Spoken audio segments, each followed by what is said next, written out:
Le consentement sexuel, évidemment, est très important. Tu ne peux poser aucun geste sans que ton partenaire soit en accord. Il y a toujours une question d'âge également. Parce que quand tu arrives à 15-16 ans, tu es confronté souvent à avoir peut-être des relations avec des gens d'adultes ou des gens un peu plus jeunes. La ligne est où? Les limites sont où? Comment on doit faire? Comment on doit s'y prendre? C'est quoi la loi? C'est un peu tout ça qu'on résume dans la capsule. C'est expliqué clairement. Et avec cette capsule-là, je pense qu'on réussit à bien faire comprendre aux jeunes l'importance du consentement sexuel.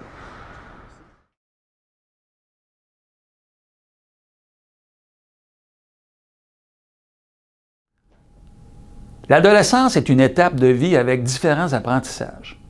Pour plusieurs, c'est le moment où ils vivront leurs premières expériences sexuelles. Aujourd'hui, on va donc voir ensemble différentes notions concernant le consentement sexuel. Au Canada, c'est le Code criminel qui détermine l'âge du consentement sexuel. C'est à compter de 16 ans qu'une jeune personne peut légalement donner son consentement à des activités sexuelles.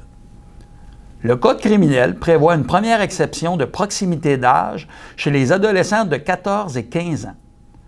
Par exemple, une jeune personne âgée de 15 ans peut consentir à une relation sexuelle avec une personne plus âgée en autant que l'écart entre les deux âges respectifs soit inférieur à 5 ans.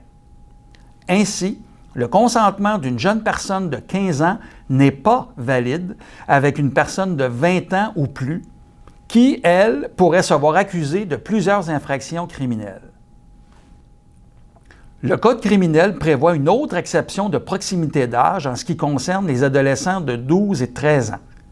Par exemple, une jeune personne âgée de 13 ans peut consentir à une relation sexuelle avec une personne plus âgée en autant que l'écart entre leurs âges respectifs soit inférieur à 2 ans. Ainsi, le consentement d'une jeune personne de 13 ans n'est pas valide avec une jeune personne de 15 ans ou plus qui, elle, pourrait se voir accusée d'infractions criminelles. Le consentement sexuel est l'accord volontaire qu'une personne donne à son partenaire au moment de participer à une activité sexuelle. Elle peut le faire par ses paroles, son comportement ou les deux. Le consentement doit être clair. Il doit être donné directement par la personne qui participe à l'activité sexuelle. Son consentement doit être donné de façon volontaire.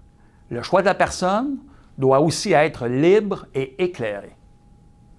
Par conséquent, le consentement n'est pas valide si la personne est intoxiquée par les drogues ou de l'alcool.